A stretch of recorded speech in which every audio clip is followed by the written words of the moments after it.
Olá pessoal, vamos continuar nosso exercício de considerações geométricas. Nós estamos na terceira parte, última dele, e ele vai ser composto por duas partes, uma sobre raio de curvatura, outra velocidade ascendente.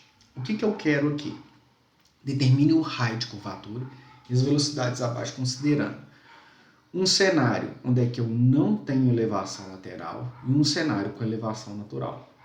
Considerando que a fórmula para raio de curvatura é essa aqui, cujo eu tenho a elevação determinada aqui na fórmula e a força de atrito determinada, então o que eu peço para vocês?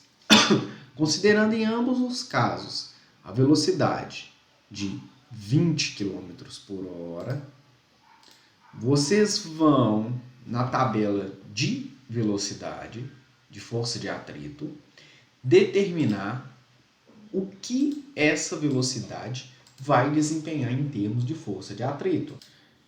Só lembrando que, para determinar a força de atrito de acordo com essa velocidade, é simples, basta eu consultar a tabela e usar a fórmula. Então, eu vou ter raios de curvaturas diferentes de acordo com a elevação. Então, o aumento da elevação, o aparecimento da elevação de 10% acontece alguma coisa com o raio de curvatura. Então, isso eu preciso que vocês determinem. Qual o impacto da utilização de elevadas velocidades no raio de curvatura dos acessos? Então, o que eu fiz aqui? Vocês vão criar uma tabela, vão preencher a fórmula, vão ver o que vai acontecer com o raio de curvatura, com elevação e sem elevação. Aparece até um gráficozinho aqui e vão responder o impacto. E lembra, sempre quando eu falo desse impacto, eu quero lá na frente, no econômico da empresa, ou seja, o que pode aumentar ou não de custo, o que pode acontecer com os tempos de ciclo, o que pode acontecer com tudo. Explora tudo que puder explorar. Tudo. A letra D. Considerando que o impacto máximo aceitável é de 20 metros, determina a velocidade ideal. Então está aqui no final, exatamente igual a gente fez na outra videoaula, que é utilizando tanto atingir meta quanto o solver, tanto faz.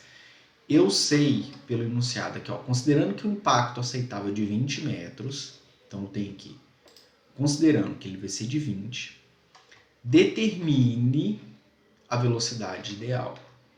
Pela minha fórmula, eu já vou pedir para vocês considerarem aqui, com essa inclinação de 0,1, o coeficiente de atrito estático ele é determinado em relação à velocidade.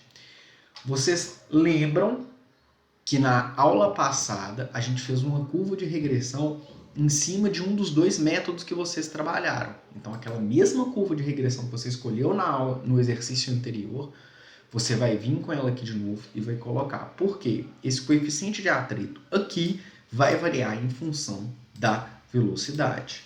Então, da mesma forma que eu pedi para vocês lá determinar a velocidade ideal de acordo com as condições do exercício anterior, vocês vão determinar aqui agora. Por que isso aqui serve? De repente você está operacionalizando uma frente de lavra lá, você sabe que o raio de curvatura disponível é somente de 15, 16, 20, 30, então você tem que saber qual que vai ser a velocidade nominal daquela via de acesso. E aí com essa fórmula a gente consegue determinar essa velocidade. Então eu vou vir de novo. O jeito de conseguir determinar qual vai ser a velocidade que vai me gerar esse raio de curvatura, não esqueça nunca que eu tenho que estar com minhas fórmulas plenamente preenchidas. Então, estando com minhas fórmulas plenamente preenchidas, eu vou vir aqui e utilizar. Vamos ver aqui. Teste de hipótese, atingir meta. Eu quero saber qual que vai ser essa velocidade para o valor. Vou chutar aqui de 22, alternando essa célula aqui de velocidade. Clique em OK, ele me determinou que é o de 32. Ou seja, para conseguir achar a velocidade máxima aceitável de 20 metros, eu tenho que estar com a fórmula aqui preenchida em função da velocidade, porque ele vai alternar aqui a velocidade Não adianta, se não tiver com o raio em função da velocidade, não vai dar em nada. Então, para saber qual o raio de curvatura que eu tenho disponível ali, eu tenho que estar com essa fórmula certinha. Tudo bem? Então tá, esse é o primeiro exercício. O segundo, super simples, determinar a resistência operacional. Então isso eu quero saber. A resistência operacional total para o caminhão 771D, considerando duas situações diferentes de operação. Planejamento rampa sul no inverno, planejamento rampa sul no verão. Eu inventei essa rampa sul aqui, mas o que tem de interessante aqui são as condições no inverno e no verão chuvoso que vão mudar. Então aqui eu tenho até alteração de terra seca e solta, tem alteração para uma argilosa úmida e mole, altero aqui a inclinação da rampa, e aí eu peço para vocês calcularem a resistência operacional total. Tem resistência ao rolamento? Tem resistência de rampa? Tem resistência de inércia? Se tiver, vocês colocam. Então eu acho a resistência total aqui. Então esse foi o primeiro. Determine se é possível operar o caminhão 771D nos dois cenários propostos. Lembra quando eu coloco a curva característica do motor? Quando eu projetar ou o peso bruto com a resistência total, ou com o rim pull necessário, aliás, com o peso total e com o rim pull necessário, junto com a inclinação, ele tem que rebater em cima da curva do motor. Para fazer isso, o jeito mais fácil que a gente viu é com inclinação aparente. Lembra que a gente viu como calcula a inclinação aparente, que é efetiva, mais aquela transformação que a gente fez da resistência em função de inclinação. Então, feito isso, olha o exemplo aqui, já que eu tirei 40 dividido por 10 mais 8, que é a inclinação da rampa A, que é o K dividido por 10, eu chego aqui mais ou menos em 12, sei o peso bruto do caminhão, porque eu te dei aqui o peso dele carregado, você consegue vir aqui e olhar. Eu acho o ponto de encontro. Se eu consigo projetar em cima dessa curva aqui, eu tenho uma velocidade que eu consigo determinar, ou seja, o caminhão dá conta de fazer.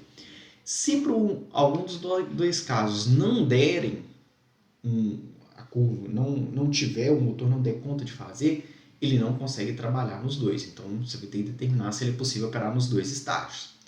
Determinar a velocidade nominal de operação ideal para as condições propostas. Se você conseguir achar para os dois, você determina para os dois. Se não, você determina só para um e fala que para o outro não foi possível de achar. Então, de novo, você vai ter que ter uma abinha aqui e você vai me explicar isso aqui tudo e deixar a conta pronta. Caso um dos dois não seja possível, aponte melhorias nas condições operacionais que podem ser realizadas para tornar os dois cenários viáveis operacionalmente.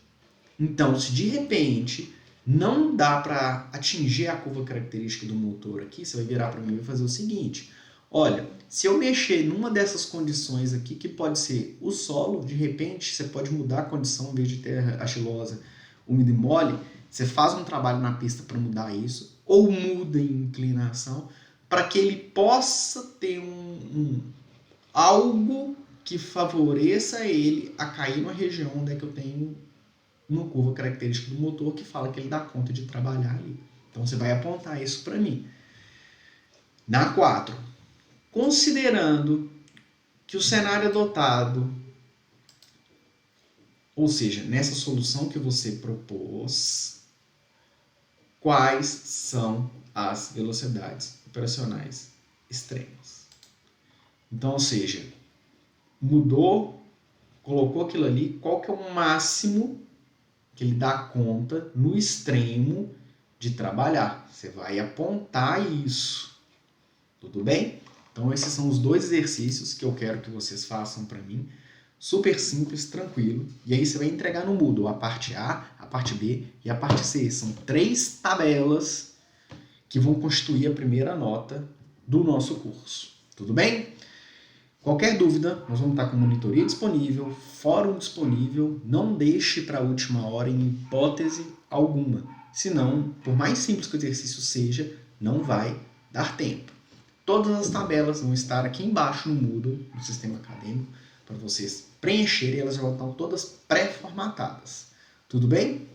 Um abraço para vocês, boa sorte, até mais.